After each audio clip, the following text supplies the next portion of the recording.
آج کل پڑھا ہی نہیں رہے، اسی لیے اصلاح معاشرہ کے جلسوں کی ضرورت پیش آ رہی ہے. بے شک. بیٹوں کو بھی پڑھاؤ دین، بیٹیوں کو بھی پڑھاؤ، بہت پڑھاؤ. لیکن ایک بات ضرور رکھ دوں، بیٹیاں نازک شیشے ہوتے ہیں. بیٹیوں کو پڑھاؤ تو اسلامی حدود میں رہ کر کے پڑھاؤ. بے شک دائرے میں. کہیں ایسا نہ ہو کہ علم کے نام پر علم تو سیکھ لے اور آبرو کا سودا ہو جائے. اے طاہر لاہوتی، اس رزق سے موت اچھی جس رزق سے آتی ہو پرواز میں کوتاہی.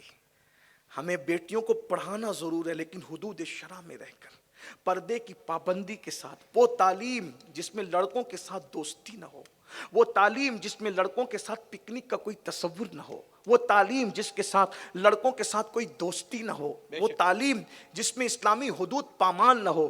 اور اگر ایسی حدود پامال ہو کر علم ملتا ہے تو میں کہتا ہوں 1000 ڈگریوں سے وہ ان پڑھ بچی اچھی ہے جو اپنی آبرو اور ایمان کی حفاظت کر لے. اس سے بڑی کوئی ڈگری نہیں ہے. تو عرض یہ کر رہا تھا، سعید ابن مسیب کے ایک شاگرد تھے. کچھ دنوں تک کہ وہ کلاس میں نہیں آئے. پہلے دارالعلوم اگر مدرسے نہیں تھے، جو علماء تھے انہی کے گھر دانشگاہیں تھی. علماء اپنے گھروں میں بیٹھ کے پڑھاتے تھے اور انہی کے گھروں میں لوگ پڑھتے تھے. ایسے پہلے باضابطہ درس گاہیں، یہ بعد میں اس کا تصور ہوا ہے، بہت بعد میں جا. تو یہ پہلی صدی کا واقعہ ہے نا سعید بن مسیب کا، کیونکہ یہ تابعی ہیں، ڈائریکٹ تابعی ہیں، مولا علی کے مرید ہیں، مولا علی کے شاگرد ہیں. تو آپ کے شاگرد تھے ایک سعید بن مسیب کے. ایک طویل عرصے تک کہ وہ کلاس میں نہیں آئے. بہت دنوں کے بعد آئے تو سعید بن مسیب نے اپنے شاگرد سے پوچھا، بیٹا تم بہت دن سے آئے نہیں، تمہارے علم کا بہت نقصان ہوا ہے، تم کیوں نہیں آئے؟ تو اس نے کہا، شاگرد نے، حضرت میری بیوی بیمار ہو گئی تھی اور اس کی تیمارداری میں میں لگا تھا، اس کی جو وہ میں خدمت میں لگا تھا. تیمارداری خدمت کو کہتے ہیں، مریض کی خدمت کرنے کو تیمارداری کہتے ہیں. تو میں تیمارداری میں لگا ہوا تھا، اس کی خدمت میں لگا ہوا تھا، نہیں آیا. اور لیکن کچھ دنوں کے بعد میری بیوی کا انتقال ہو گیا. حضور جب میری بیوی کا انتقال ہو گیا، اب میں فری ہو گیا ہوں، فارغ ہو گیا ہوں، تو میں اب آپ کے پاس علم حاصل کرنے کا. تیرا نقصان تو بہت ہو گیا. انہی دنوں سعید بن مسیب کی خوبصورت اس عالمہ بیٹی کا رشتہ بادشاہ کے گھر سے آیا. ان دنوں بادشاہ تھا عبد الملک بن مروان.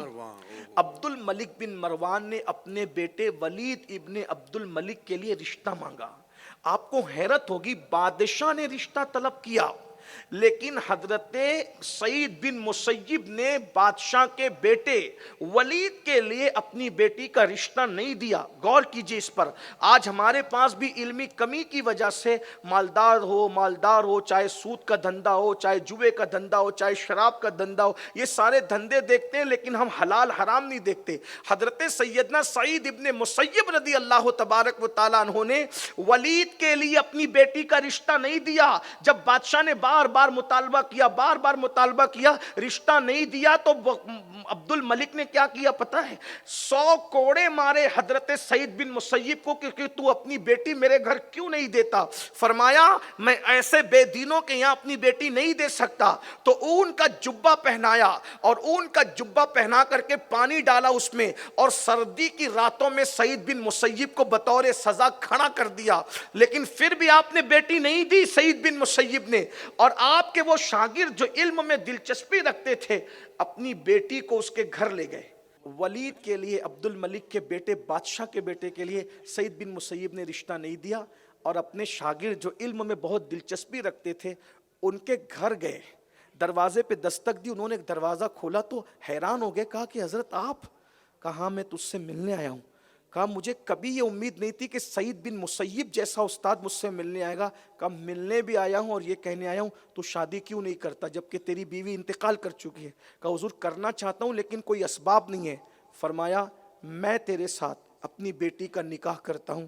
اور پھر ہٹے اور بیٹی پردے میں تھی، سامنے کر دیا، اور نکاح کرنے کے بعد فرمایا اب یہ تیری امانت ہے، اب تو اسے اپنے گھر رکھ، کیونکہ میں نے دولت کی وجہ سے نہیں، تیرے علم اور تقوی کی وجہ سے تجھے داماد بنایا ہے، اور میں تجھے اس کو سونپ جاتا ہوں. اور اس کے بعد گئے بھی.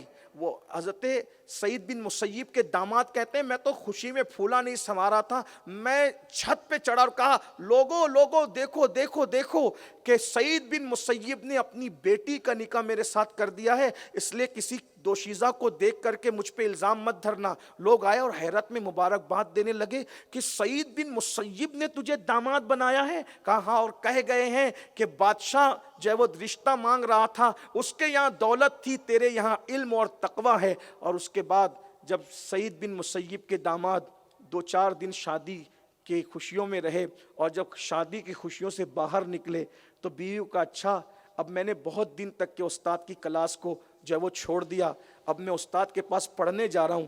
بیوی نے ہاتھ پکڑ کے کہا اب آپ کو آپ کے استاد کے پاس جانے کی ضرورت نہیں ہے، آپ کے استاد جو پڑھاتے تھے وہ سب علوم میرے پاس موجود ہے، میں وہ سب آپ کو پڑھا لکھا کر کے مکمل کر دوں گے۔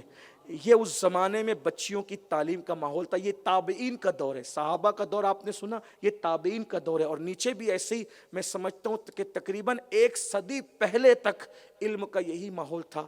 آج علم کا فقدان ہے۔ کسی مفکر نے کہا تھا مرد نے پڑھا، فرد نے پڑھا، عورت نے پڑھا، پورے معاشرے نے پڑھا۔ آئیے ہم اس طرف بھی توجہ کریں۔ اللہ تبارک و تعالی ہم سب کو توفیق دے بچیوں کو پڑھانے کی، آگے بڑھانے کی، اور جو ادارہ بچیوں کی تعمیر کے لیے تعمیر ہو رہا ہے اللہ اس کے لیے آسانیاں پیدا فرمائے۔